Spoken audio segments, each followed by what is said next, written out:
চট্টগ্রাম নগরীর পতেঙ্গা থানাধীন কাঠগড় জেলেপাড়ায় বর্ণাঢ্য আয়োজনে শুরু হয়েছে ৩ দিনব্যাপী সার্বজনীন শ্রী শ্রী ভুবন মঙ্গল অষ্টপ্রহর মহানাম যজ্ঞ। আজ শুভ দিবস ও উদ্বোধনী ধর্মীয় সভার মধ্য দিয়ে এই উৎসবের সূচনা হয়, যা আগামী 18 এপ্রিল পর্যন্ত চলবে। পূর্ববঙ্গ গুরুকুল ব্রহ্মচার্য আশ্রমের প্রতিষ্ঠাতা সেবায়েত শ্রী শ্রীমৎ স্বামী সঞ্জিতানন্দ পুরী মহারাজের সভাপতিত্বে অনুষ্ঠিত এই ধর্মসভায় প্রধান অতিথি হিসেবে উপস্থিত ছিলেন বিশিষ্ট শিক্ষাবিদ ও কথাসাহিত্যিক প্রফেসর ডক্টর হরিশঙ্কর জলদাস। লিটন দাসের সঞ্চালনায় অনুষ্ঠানে প্রধান বক্তা হিসেবে উপস্থিত ছিলেন হিন্দু ধর্মীয় কল্যাণ ট্রাস্টের ট্রাস্টি দীপক কুমার পালিত।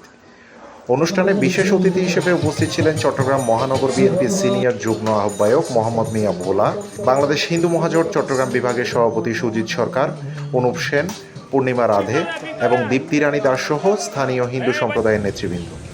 প্রথম দিনেই অজস্র ভক্ত ও পুণ্যার্থীর উপস্থিতিতে পতেঙ্গা এলাকা উৎসবমুখর হয়ে ওঠে।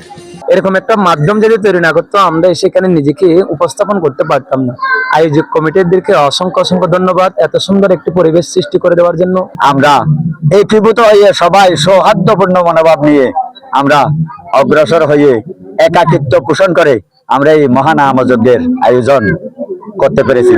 এই জন্য আমি আপামর জনসাধারণকে স্থায়ী অস্থায়ী সকল সনাতনী এবং জাতি বর্ণ নির্বিশেষে সকল মানব জাতিকে প্রণাম জানিয়ে এবং সালাম জানিয়ে আমার বিনম্র আহ্বান উদার্ত শুভেচ্ছা বিনিময় করে আমি এই মহানতার এই অভিভূত আমি ঠাকুর কৃপায় আমরা যেভাবে মন প্রাণে আগ্রহ করে পতেঙ্গাবাসী, এই জেলেপলি দেশবাসী সবার কাছে আমরা ঘরে ঘরে এবং পৌঁছে দিয়েছি এই অষ্টপ্রহর মহোৎসবের নামযজ্ঞ।